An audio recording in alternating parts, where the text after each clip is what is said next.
ఆ రోజు ఇంకేదో టెస్ట్ చేయించాలని చెప్పి డాక్టర్ దగ్గరికి మాట్లాడడానికి వెళ్ళాడు సూర్య.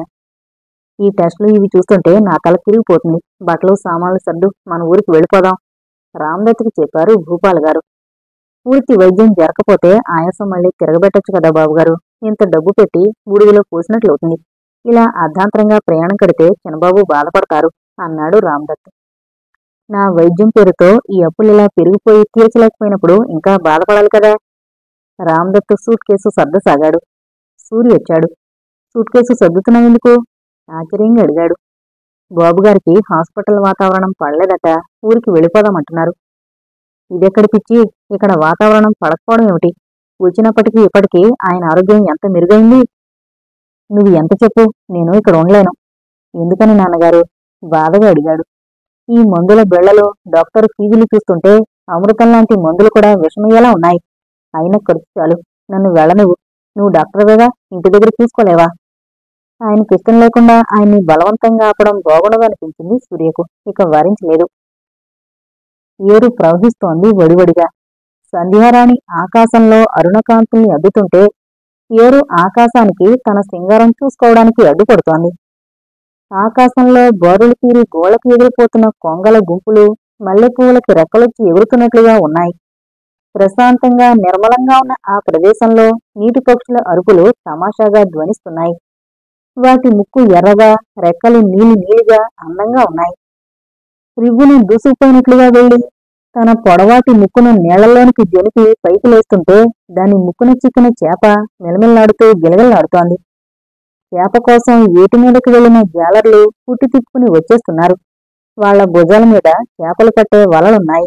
వాళ్ల బుట్టల నిండా చేపలున్నాయి. ఒకరిద్దరు మగవాళ్లు కావిళ్లతో నీళ్లు తీసుకుని వెళుతున్నారు. రేవులో మెట్ల మీద కూర్చుని చూస్తున్నాడు సూర్య.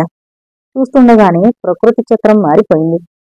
బంగారు చుక్కలున్న నల్లచీర కట్టుకున్న ఆకాశం జగతి మీద తన పైటను జారుస్తోంది. చుట్టుకొస్తున్నాయి చీకట్లు. అంతటా నీరసం, దిక్కుల్లో స్తబ్దత. ముసిరిన చీకట్లలో ఒక ఛాయాచిత్రంలా కూర్చునున్న సూర్య మనసులో అదే స్తబ్దత. పువ్వుల పడవలో హాయిగా ఏ చీకు చింత లేకుండా విహరిస్తున్న వేళ ఏ కబంధ హస్తమో పట్టుకుని అంతు తెలియని ఎడారిలో విసిరేసినట్టుగా ఉంది. ఎటూ దారి కనిపించని అయోమయం. ఈ ప్రపంచంలో డబ్బు లేకపోవడం అనే ఇబ్బందిని మించి ఇంకేం లేదు. జేబు నిండా డబ్బున్నప్పుడొచ్చే ఆలోచనలు వేరు, లేనప్పుడొచ్చే ఆలోచనలు వేరు. ఆ ఆలోచనలే కాదు, మనిషి ప్రవర్తనలోనూ మార్పు వస్తుంది. నిన్నటిదాకా డబ్బున్న మనిషి తనకేం తక్కువన్న ధీమా, కొండ మీద కోతినైనా పొందగలన్న ధైర్యం. ఇవాళ అన్నీ తక్కువేనన్న దైన్యం, అధైర్యం. పశువులకి పక్షులకి ఆకలి తీర్చుకోవడానికి ఆహారం, సంతానం పొందడానికి తోడు దొరికితే చాలు. మనిషి ఆ రెండింటితో తృప్తిపడ్డు. ఇంకా కావాలి, అష్టభాగ్యాలు కావాలి, సుఖపడాలి. ఇంతకంటే ఇంకా ఎక్కువ ఎలా సుఖపడచ్చు అని అన్వేషణ. తనతో పాటు మెడిసిన్ చేయడానికి అమెరికా వచ్చిన తన మిత్రులిద్దరూ అమెరికాలోనే సెటిల్ అవుతామన్నారు. తనని అక్కడే ఉండిపోమన్నారు. వృత్తిలో పైకి వెళ్లే అవకాశాలు అక్కడ బోలెడు. డబ్బు కూడా బాగా సంపాదించుకోవచ్చు. స్వర్గతుల్యమైన జీవితాలను అనుభవించొచ్చు. అది వాళ్ల ఆలోచన.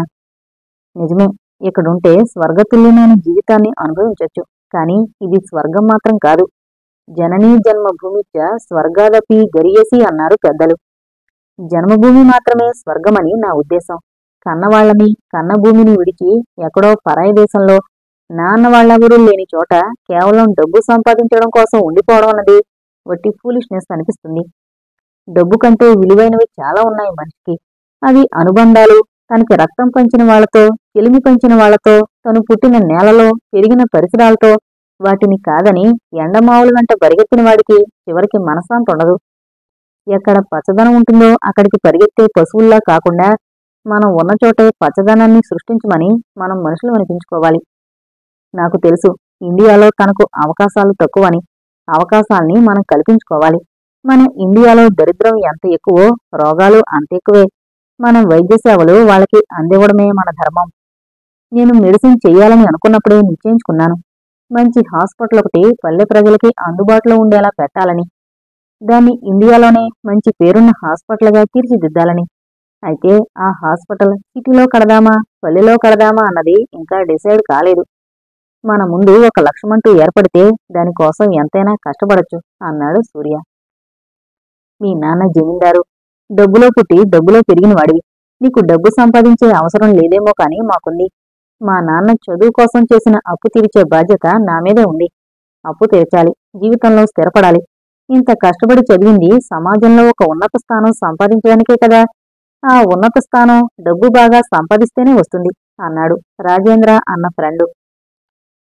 నన్ను అమెరికా పంపడానికి మా వాళ్ళు చాలా కష్టపడ్డారు. నాకు ఇక్కడే ఉండి బాగా డబ్బు సంపాదించాలనే ఉంది. కానీ మా పేరెంట్స్కి నేను ఇక్కడ ఉండిపోవడం ఇష్టం లేదు.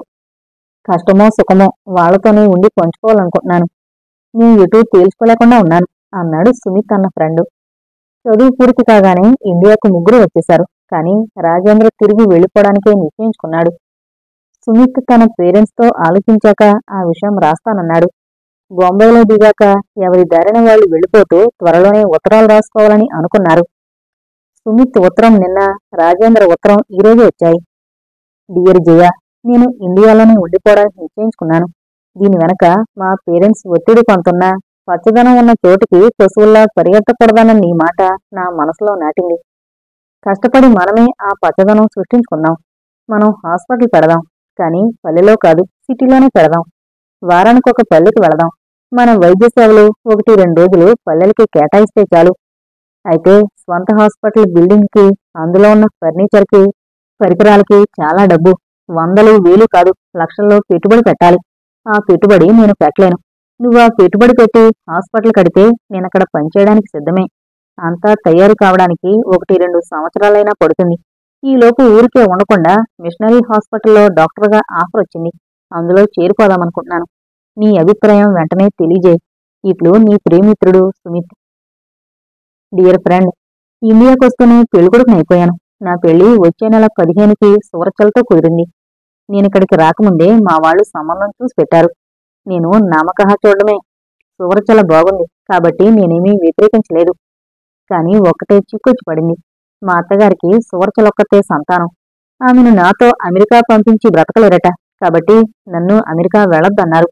అమెరికా వెళ్లేటట్టయితే పిల్లని ఇవ్వనన్నారు. ఒకవైపు అమెరికా ఆకర్షణ, మరోవైపు సులోచన ఆకర్షణ. సులోచన ఒక్కతైతే అంత ఆకర్షించేది కాదేమో కాని ఆమె వెనక బోల్డు ఆస్తిపాస్తులున్నాయి. మామగారు బాగా డబ్బు పరపతి ఉన్న వ్యక్తి. 2 రోజుల సంఘర్షణ తర్వాత నేను సులోచన వైపు మొగ్గు చూపాను.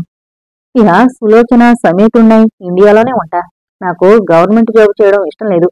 ప్రస్తుతానికి ప్రైవేట్ ప్రాక్టీస్ పెట్టాలనుకుంటున్నాను. నువ్వేదో హాస్పిటల్ అది ఇది అన్నావు కదా, ప్లాన్ తయారు చేశావా? ఆ కాగితాలు నాకు పంపించు. నాకు తోచిన సలహాలు నేను ఇస్తాను. నువ్వు హాస్పిటల్ పెడితే నేనొచ్చి అందులో పనిచేస్తాను. రాబడిని బట్టి నా జీతం నిర్ణయించుకుంటాను. వేదా బిక్కి అంటూ ఆదాయానికి గండి కొట్టావనుకో, గుడ్ బై ధర్మప్రభు అని చెప్పేస్తాను. నా తత్వం తెలుసుగా. మనం బాగున్న తర్వాతే ఇంకెవరి బాగోగులైనా చూసేది. వెంటనే జవాబు రాయి. ఇట్లు నీ జితేంద్ర. ఏం జవాబు రాస్తాడు వాళ్ళకి? ఇక్కడికొస్తూనే స్వంతంగా హాస్పిటల్ పెట్టాలన్న తన రంగుల కల చెదిరిపోయిందనా? ఇంకా కొంత ఆస్తుంది, బంగళా ఉంది, భూముంది, తోటలున్నాయి. వాటిని తెగనమ్మితే కొంత డబ్బొస్తుంది. కానీ నాన్నగారు ఈ పల్లెల్లో పుట్టి ఈ పల్లెతో అనుబంధం పెంచుకున్నారు. ఆయన బ్రతికుండగానే వాటినమ్మి ఆ అనుబంధం తెంచలేడు. ఆయన మనసు గాయపరచలేడు.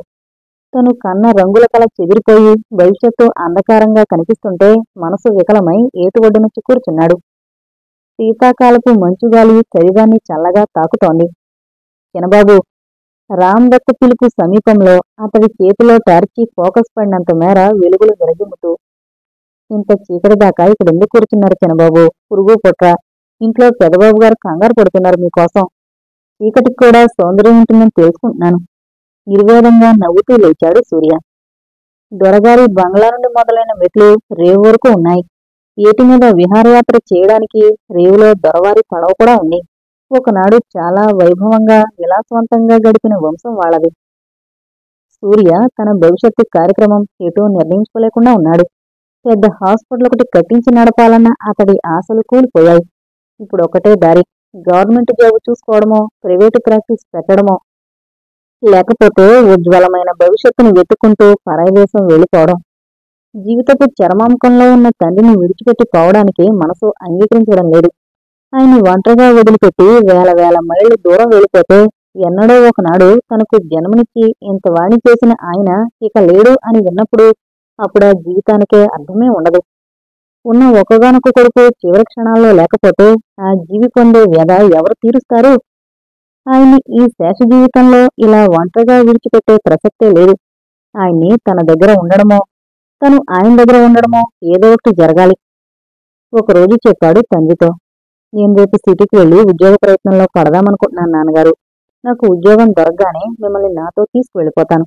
ఇహ మీ శేష జీవితం నిశ్చింతగా నా దగ్గరే సాగాలి. నాకు ఆ సిటీ వాతావరణం పడదురా. ఇది నేను పుట్టి పెరిగిన ఊరు.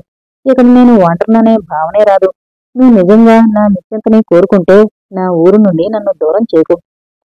మీకిక్కడే నిశ్చింతగా సంతోషంగా ఉంటుందంటే మీరిక్కడే ఉండండి. నేను మీ ఇష్టానికి వ్యతిరేకంగా బలవంతం పెట్టను. కానీ మీరు కూడా నా ఇష్టాన్ని కాదనకూడదు. మీరున్నంత వరకు మీరెక్కడుంటే అక్కడే నేను ఉండాలనుకుంటున్నాను. అంటే ఈ పల్లెటూళ్ళలో ఉంటావా? అవును, ఇక్కడే ఉంటాను. ఇక్కడుండి ఏం చేస్తావురా? ఈ పల్లెటూళ్ళలో మగ్గిపోవడానికా నువ్వు అమెరికా వెళ్ళి మెడిసిన్ చేసింది? నిజం చెప్పాలంటే నేను అమెరికా వెళ్ళి మెడిసిన్ చేసింది ఎక్కడో సిటీలోనో స్వంతంగా హాస్పిటల్ పెట్టాలని, దాన్ని క్రమంగా సూపర్ స్పెషాలిటీగా అభివృద్ధి పరచాలి అనుకున్నాను. కానీ దేనికైనా డబ్బు కావాలి. అంత డబ్బు మన దగ్గర లేదు. కాబట్టి ఉన్నంతలోనే అవకాశాలు చూసుకోవాలి. ఇది పల్లెటూరైతేనే ఇక్కడ మనుషులు రోగాలు ఉంటాయిగా. నా అవసరం వాళ్ళకుంటుందిగా. నిజం చెప్పాలంటే నా చదువు తెలివి నా ఊరికి ఉపయోగించడమే ధర్మం. ఎంతో అభివృద్ధిలోకి వెళ్లవలసిన వాడివిరా. నా కోసం ఈ పల్లెను నీ మెడకు గుదిబండగా మార్చుకోవద్దు. నాకంటే అలవాటైన ఊరు. నాకేం వంటతనం ఉంటుంది చెప్పు. ఈ గాలి ఈ నేల నన్ను ఆప్యాయంగా పలకరించేవే. నువ్వు నా గురించి దిగులేమీ పెట్టుకోకుండా వెళ్ళి నీ జీవితాన్ని తీర్చిదిద్దుకో.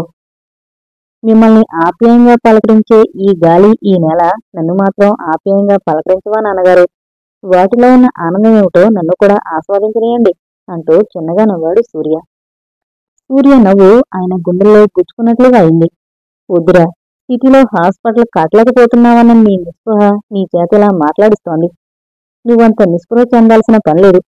ఏనుగు చచ్చినా వెయ్యో బ్రతికినా వెయ్యోనని గుర్తుపెట్టుకో. ఇప్పటికీ కొన్ని లక్షల ఖరీదు చేసే మీ అమ్మ నగలున్నాయి. ఇంకా తోటలు భూములు ఉన్నాయి. ఈ బంగ్లా ఉంది. అవసరానికి ఉపయోగపడకపోతే అవి ఉన్నదెందుకు? అన్నీ అమ్మేసి నీకు కావలసినట్టు హాస్పిటల్ కట్టించుకో. మీరు బ్రతికినంత వరకు ఒక్క సెంటు భూమి కూడా అమ్మను. అమ్మ జ్ఞాపకార్థం దాచుకున్న నగల మీద అసలు చేయి వేయను.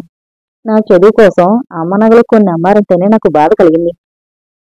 నువ్విలా మంకుపట్టు పడితే ఈ జీవితాన్ని త్వరగా ముగించమని వేడుకోవాల్సి వస్తుందిరా భగవంతుణ్ణి. ఆయన స్వరం రుద్ధమైపోయింది. వాడి బాణం గుండెల్లో గుచ్చుకున్నట్లుగా సూర్య ముఖంలో బాధ అలుముకుంది. అతడి కళ్ళల్లో నీళ్లు నిండాయి. మీరు నా జీవితానికి అడ్డు కాదు. జన్మనిచ్చి జీవితాన్నిచ్చిన మీ రుణం నేను ఏమిచ్చి తీర్చుకోగలను నాన్నగారు? దయచేసి ఇంకెప్పుడు ఇలా మాట్లాడకండి. మీకు దండం పెడతాను. కన్నీళ్లు పెట్టుకున్న కొడుకుని చూసి కదిలిపోయారు భూపాల్ గారు. కొడుకును రెండు చేతులతో చుట్టి గుండెల మీదకి తీసుకున్నారు. తండ్రి కొడుకుల మధ్య రుణమేమిట్రా పిచ్చికన్నా. పిచ్చి పిచ్చి సెంటిమెంట్లు పెట్టుకోవద్దు. ప్రాక్టికల్ గా ఆలోచించడం నేర్చుకో.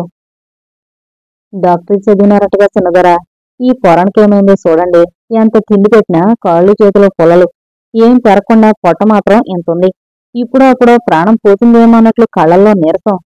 తన ఏడాది కొడుకుని ఎత్తుకొచ్చి చూపింది కోటమ్మ. పిల్లాడి చేయందుకుని చూశాడు సూర్య. పిల్లాడి పేరడిగి చీటీ రాసిచ్చాడు. ఈ మందులు వాడు. ఈ ఊళ్ళో దొరుకుతాయా ఈ మందులు? తలనొప్పి బిళ్ళలు జ్వరం బిళ్ళలు మన వెంకట చెట్టుకోట్లో దొరుకుతాయి. పెద్ద పెద్ద మందులైతే పక్కూరికి వెళ్లాల్సిందే. అయితే ఈ మందులు ఇక్కడ దొరకవనుకుంటా. మరి ఏం చేస్తావమ్మా? మా నూరి మురళి పంతులు పక్కూరి స్కూలుకు చదువు చెప్పడానికి పోతుంటాడు. ఆయనకి చీటీ ఇస్తా. డబ్బుందా? ఆమె చిరుగుల చీరను బక్కచిక్కిన శరీరాన్ని చూస్తూ అడిగాడు. ఎంత అవుద్ది ధర? చాలా పైసలు అవుతాయా? దిగులుగా అడిగింది. 50-60 రూపాయలైనా అవుతాయి. ఏదో 5-10 అవుతాయనుకున్నా. వెళ్ళి మా సావుకారి కాళ్ళెట్టుకుంటా. పిల్లగానికంటే ఎక్కువనా? సూర్య జేబులో చేయి పెడితే 100 రూపాయల నోటు తగిలింది. అది తీసి ఆమె చేతికిచ్చాడు. తీసుకో. ఈ మందులు తెప్పించి నాకు చూపించువాడు. ఎలా వాడేది చెబుతాను. మిగిలిన డబ్బుతో వాడికి పాలు పళ్ళు కొనిపెట్టు బలానికి. దాని జీవితంలోనే 100 నోటు చూసెరగదు. ఆశ్చర్యం ఆనందం కోటమ్మ ముఖంలో ఉక్కిరిబిక్కిరైపోయింది. ధర్మప్రభువులు అంటూ చొప్పున కాళ్ళ మీద పడిపోయింది. ఛీ, అలా కాళ్ళు ముట్టుకోకూడదు. చొప్పున కాళ్ళు వెనక తీసుకున్నాడు సూర్య. కోటమ్మకి సూర్య 100 రూపాయలు ఇవ్వడం చూసిన రామ్దత్ భూపాల్ గారితో చెప్పాడు. జేబులో చేయి పెట్టి వెనక ముందు చూడకుండా ఇచ్చేయడం చూస్తే నాకు చిన్నబాబు తాతగారు గుర్తొస్తున్నారు. ఆయన అలాగే చేతికి ఎంతొస్తే అంతా తీసిచ్చేవారు. నిజమేరా, నాన్నగారికి డబ్బంటే లక్ష్యం ఉండేది కాదు. ఎవరైనా ఆపదలో ఉండి అడిగితే దగ్గర ఎంతుంటే అంతా తీసిచ్చేవారు. వాడికి గుణంలోనే కాదు, రూపంలో కూడా నాన్నగారి పోలికొచ్చింది. ఆయన నల్లగా నిగనిగలాడే గిరజాల జుట్టుండేది, కోరమీస ఉండేది. ఆ రెండూ పెడితే సూర్య అచ్చుగుద్దినట్టుగా వాళ్ళ తాతగారిలా ఉంటాడో అనడంలో సందేహం లేదు. కోటమ్మ కొడుకుతో అనుకోకుండా సూర్య డిస్పెన్సరీ ప్రారంభోత్సవం చేసినట్లుగా అయింది. పేషెంట్లు రావడం మొదలైంది. పూట పూటకి ఆ సంఖ్య పెరుగుతుంటే సూర్య ఇంటి దగ్గర హాస్పిటల్ పెడితే బాగుంటుందన్న ఆలోచన వచ్చింది. ప్రస్తుతానికి 4 మంచాలు, ఒక కాంపౌండర్ చాలు.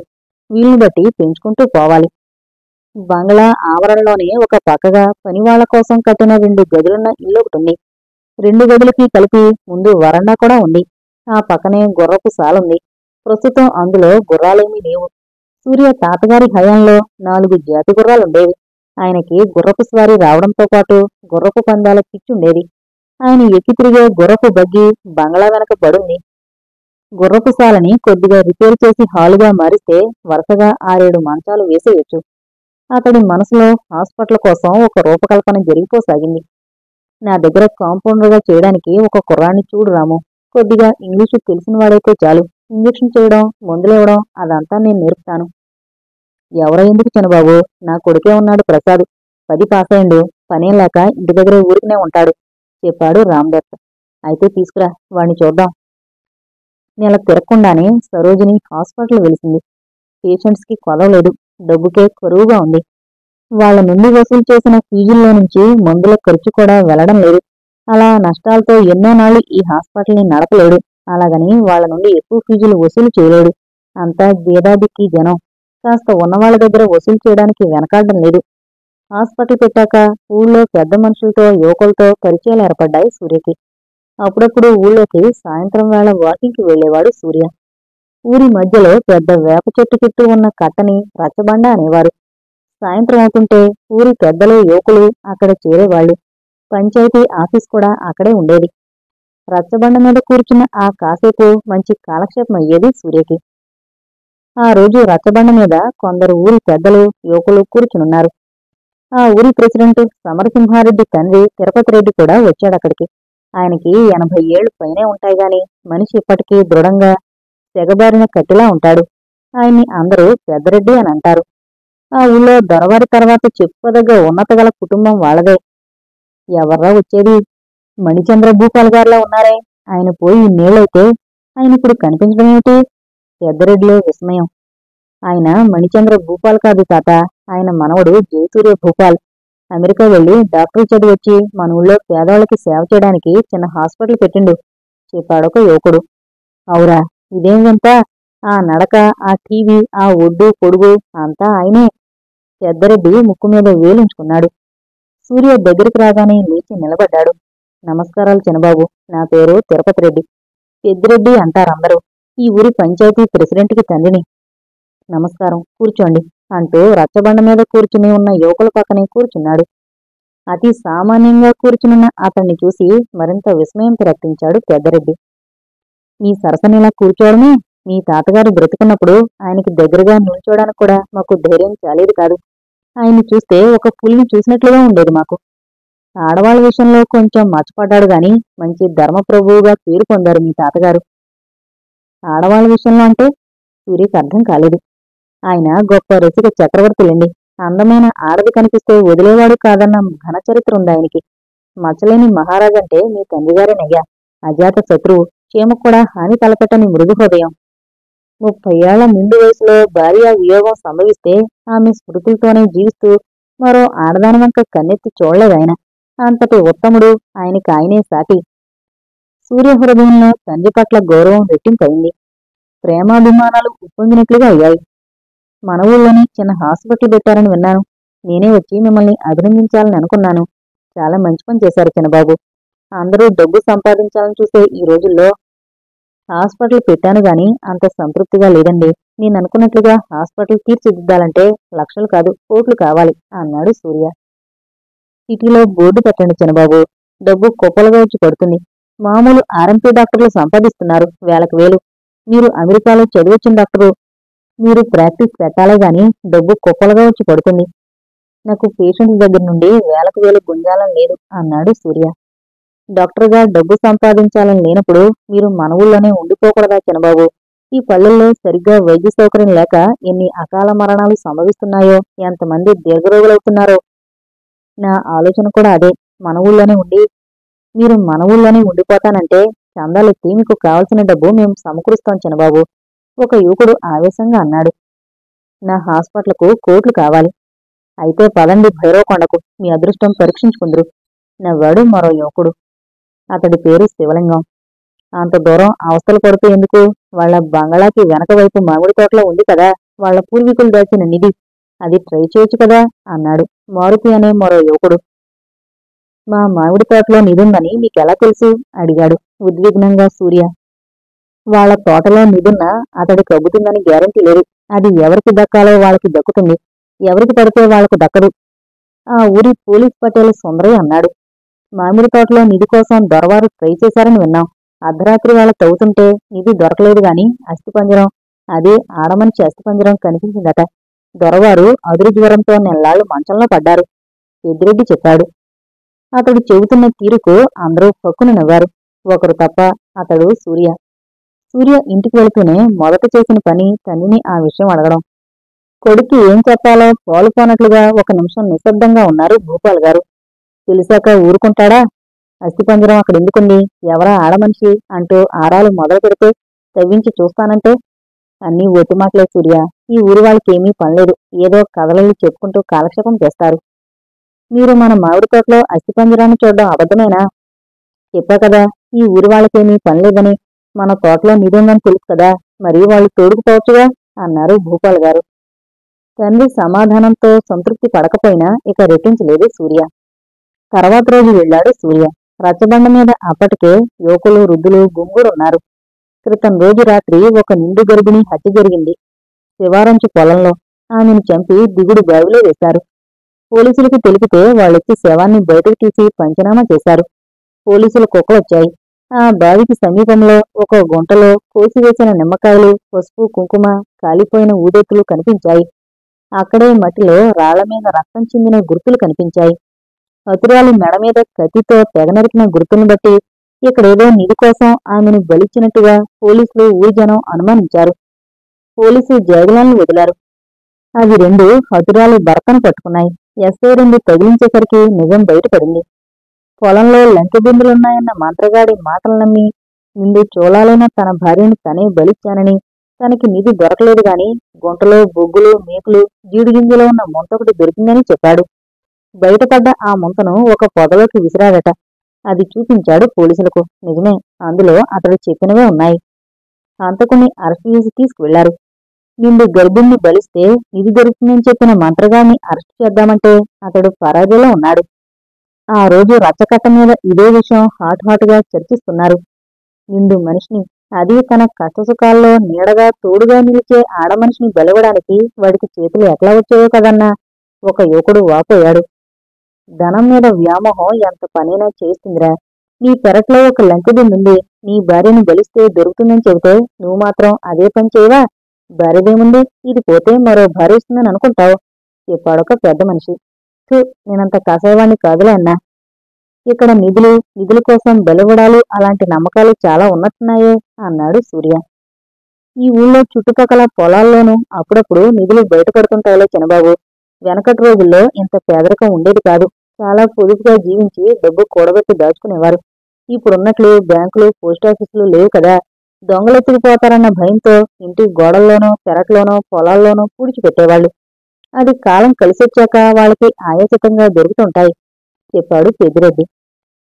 చాలా ఏళ్లుగా భూమిలో ఉండే ధనం ధనశక్తిగా ధన పిశాచిగా మారుతుందని అంటారు. అలాంటిదే మన ఊరవతల దెయ్యాల దెబ్బుంది. అక్కడ కాకతీయుల కాలం నాటి సామంతరాజులు పరిపాలన చేసినట్లుగా ఊరి బయట కొండ మీద కోట శిథిలాలు బురుజు కనిపిస్తాయి. ఏవో శాసనాలు కూడా ఉన్నాయి.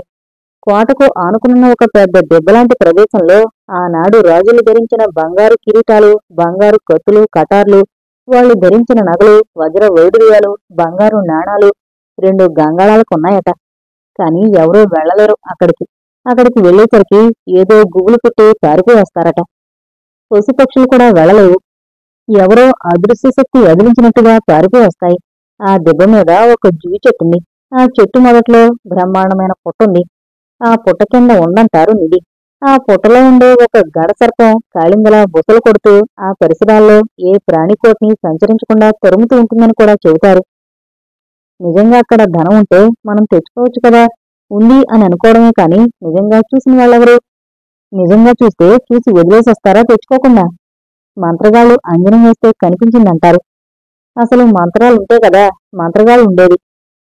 ఏదో పొట్టకుటి కోసం వాళ్ళేదో చులుగు మాటలు చెప్పడం, వీళ్ళు మూర్ఖంగా నమ్మడం. ఆ మంత్రగాడెవడో ధనం దొరుకుతుందని చెబితే వీడు ఎంత మూర్ఖంగా తన భార్యను నిండు గర్భవతిని బలిచ్చాడో చూశారా? మూఢనమ్మకాలు ఎంత చేటు తెస్తున్నాయో చూస్తుంటే మీకు బాధ కలగడం లేదా? ఈ ఊరి వాళ్ళ మూఢనమ్మకాలను పోగొట్టడం కోసమేనా నేను దెయ్యాల దెబ్బకు వెళతాను, పుట్ట తవ్వుతాను. అక్కడ మీరనుకునే ధనశక్తి ఏదీ లేదని నిరూపిస్తాను. పుట్ట తవ్వనక్కర్లేదు డాక్టర్ బాబు. మీరు ఒంటరిగా ఆ దెబ్బ మీదకు వెళ్లి జూవి చెట్టు కింద ఒక గంట గడిపొస్తే చాలు అన్నాడు మున్రాజు. అలాగే నేనొక్కడిని వెళ్ళొస్తాను. మిట్ట మధ్యాహ్నం వెళ్ళమంటారా? అర్ధరాత్రి వెళ్ళమంటారా? పగటిపూటే వెళ్ళండి. అక్కడ ఏ శక్తి లేదని నిరూపిస్తే మీరు నాకేమిస్తారు? అది మీరే చెప్పండి చిన్నబాబు, పెద్దిరెడ్డి అన్నాడు. మంత్రాలను, దెయ్యాలను, ధనశక్తులను ఇక నమ్మమని మాటివ్వాలి. మూఢ విశ్వాసాలను పారదోల్తామని మాటివ్వండి. అలాగే మాటిస్తాం. మీరైతే వెళ్ళి ఒక గంట గడిపిరండి దెయ్యాల దెబ్బ జూవి చెట్టు కింద. మరనాడు మిట్ట మధ్యాహ్నం వేళ దారి చూపడానికి మునిరాజు పీరు సాహెబ్ వెంటరాగా సూర్య దెయ్యాల దెబ్బకు బయలుదేరాడు. ఇంట్లో ఈ విషయం చెప్పలేదు. తండ్రి భయపడి అడ్డు చెబుతాడేమోనని. పీరు సాహెబ్ మునిరాజు దూరం నుండి దెబ్బను చూపి అదే దెయ్యాల దెబ్బ. ఆ కనిపించే చెట్టే జూవి చెట్టు. దగ్గరికి వెళితే పుట్ట కనిపిస్తుంది. మేమిక్కడే కూర్చుంటాం మీరొచ్చే వరకు వెళ్ళిరండి అని చెప్పి ఆగిపోయారు. సూర్య రాళ్ళు రపలు దాటుకుంటూ వెళ్లి దెయ్యాల దెబ్బని చేరుకున్నాడు. మిట్ట మధ్యాహ్నం ఎండలో జడలు విరబోసుకుని దెయ్యంలా ఉంది జూవి చెట్టు. చెట్టు మొదట్లో అంతస్తులు అంతస్తులుగా కట్టిన మేడల పెద్ద పుట్ట, చెలిచీమలు నిర్మించుకున్న అందమైన పుట్ట. దాని కింద ధనముందంటే నమ్మబుద్ధి కాలేదు సూర్యకు. ఊరి వాళ్ల కట్టుకథలు. ఎండలో నడిచొచ్చిన సూర్యకు చల్లని చెట్టు నీడ చూడగానే ప్రాణం లేచొచ్చినట్లుగా ఉంది. వెళ్లి కొంచెం ఎత్తుగా ఉన్న రాయి చూసుకుని దుమ్ముదులిపి కూర్చుని పరిసరాలు చూడడం మొదలుపెట్టాడు. చెట్టుకి చుట్టుపక్కలంతా రాళ్ళు రప్పలు. అక్కడక్కడ గడ్డి మొలిచింది. మేకలు కొన్ని ఆ రాళ్లలోనే పెరిగిన ఏవో చెట్లను తింటున్నాయి. కొన్ని చెట్టు నీడలో పిచ్చుకలు కిచకిచలాడుతున్నాయి. ఇక్కడ ప్రాణ సంచారమే ఉండదని చెప్పారు. వెంట తెచ్చుకున్న నవలను చదువుతూ ఆ గంట హాయిగా గడిపి గుటది వచ్చేశాడు సూర్య. ఎంతసేపు అక్కడుంటే మీకేమీ కాలేదా? గుబులు భయం ఆశ్చర్యంగా అడిగాడు పీర్ సాహెబ్. ఏం కాలేదు. హాయిగా నవలు చదువుతూ కూర్చున్నాను విజయగర్వంతో అన్నాడు సూర్య. మాకిక్కడికి కనిపిస్తూనే ఉంది మీరా రాతి మీద కూర్చుని చదువుకోవడం.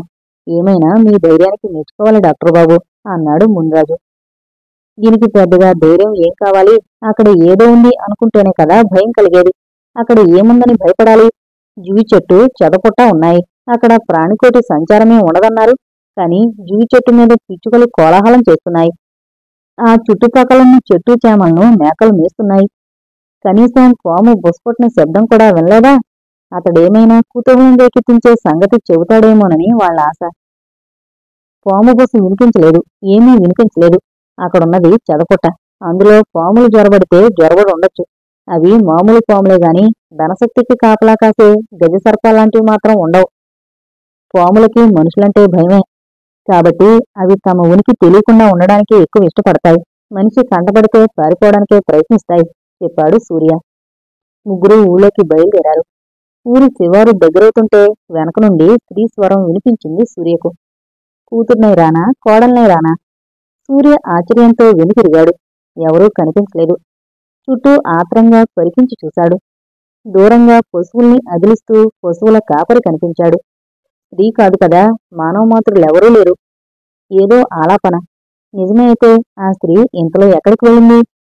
అతను చొప్పున వెనుతిరిగి చుట్టూ ఎవరికోసమో కలియజూడడం గమనించి, ఎవరికోసం చూస్తున్నారు చిన్నబాబు అని అడిగాడు పీర్ సాహెబ్. ఏం లేదు, ఊరికే. వాళ్లకు ఆ విషయం ఎలా చెప్పాలో తెలియలేదు సూర్యకు. తన వాదన కొనసాగిస్తూ అన్నాడు. అదిగో తోక అంటే ఇదిగో పాము అనే మనస్తత్వం మనిషిది. ఊహాగానంలో ఉన్న ఆనందం వాస్తవంలో ఉండదు. వాస్తవంలో పొందలేంది ఏదైనా సరే ఊహల్లో పొందొచ్చు. ధనమంటే మనిషికి ఆశ.